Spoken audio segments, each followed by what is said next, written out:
Habib Muhammad bin Ahmad Al-Muhdar,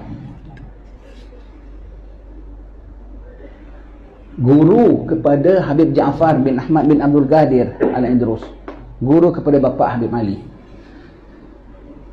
Nak buka rubat terim, tak ambil sembarang guru.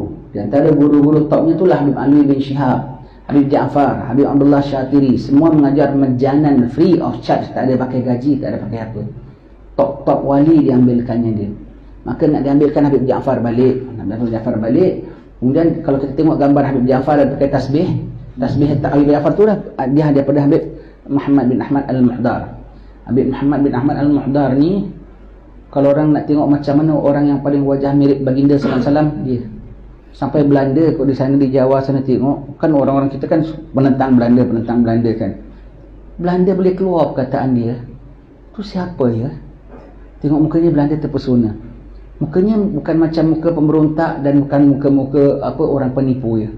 Belanda cakap begitu. Masya Allah, pada cahaya wajahnya, Belanda tak kenal dia, Belanda boleh tengok muka dia terpesona, boleh tanya tu siapa ya? Macam satu punya tarikan. Habib Muhammad Al-Muhdar ini, Habib Ja'far nak balik ke Hadramaut, transit, nak naik kapal daripada Singapura, dari Jawa, transit, tapi dia tak duduk Singapura, dia duduk Batu Pahat. Transitnya berapa lama? 8 tahun. 8 tahun punya transit. Apabila sudah sampai Habib Ja'far, waktu nak berangkat balik ke Hadramaut, Habib Muhammad tanya kepada Habib Ali kita, wahai Ali, kau nak ke mana? Kau nak balik ke Jawa ke? Kau nak ikut bapa kau balik Hadramaut ke? Ataupun kau nak stay Batu Pahat?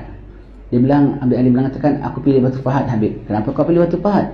Pasal Batu Pahat boleh masturkan aku, boleh tutupkan aku ya. Mana Habib Ali tahu position dia, dia nak tutup betul-betul Batu Pahat, tutupkan Habib Ali 95 tahun. Orang tak tahu pun, jiran-jirannya pun tak tahu dia wali, dia apa.